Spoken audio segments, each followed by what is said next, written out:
Alors voilà un sujet, mais que j'adore, ou plutôt que je déteste. C'est pas que j'adore, c'est que je l'abhorre. Et ce sujet, c'est le sujet qui répond à la question comment je fais quand j'ai un support visuel, comment je fais pour que ma présentation soit réussie. Bon, déjà, la première chose que j'ai envie de te dire, c'est élimine, vire, débarrasse-toi de tes présentations PowerPoint dès que tu en as la possibilité, dès que tu en as l'occasion. Parle, prends la parole, sans slide. Les études récentes démontrent que l'immense majorité des gens qui t'écoutent vivent, expérimentent les slideshows comme ce qu'on appelle dans le jargon des presentation killers. Tu m'as bien entendu, des tueurs de présentation. Pourquoi ? Les neurosciences l'expliquent de manière extrêmement claire. Quand un cerveau humain ne sait pas s'il doit te regarder ou regarder l'écran, t'écouter ou lire ce qui est sur un écran, bah tiens, je vais te poser la question. D'après toi, le cerveau humain, il fait quoi? Je t'écoute. Il fait quoi, d'après toi? Non. Tu as choisi l'un des deux? Pas du tout. Le cerveau humain, il bug. Le cerveau humain, il disjoncte. Pourquoi? Parce que quand un cerveau humain ne sait pas quoi faire, que le choix n'est pas clair, il devient comme une boule de flipper. Et il fait tac tac tac tac tac tac tac tac tac tac tac tac et il part dans tous les sens. Il ne sait pas, il n'opère pas de choix. Tu comprends l'idée? Donc, il n'opérera un choix qu'à partir du moment où le choix sera à de nouveau clair. Donc, c'est mon rôle en tant qu'émetteur du message, en tant qu'orateur, c'est mon rôle d'aider le spectateur à savoir où regarder, quand regarder, quoi lire ou quoi écouter. D'accord?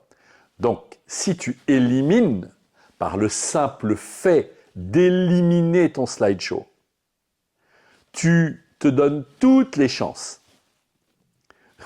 de débugger ton public et de faire en sorte qu'il soit avec toi. Maintenant, il faut se rendre à l'évidence. Je sais que dans un cadre professionnel, dans un cadre scientifique, l'immense majorité du temps, la plupart du temps, on attend de toi que tu aies un slideshow. Alors, ok, c'est d'accord. Donc, tu vas pouvoir l'utiliser. Mais, fais méga gaffe.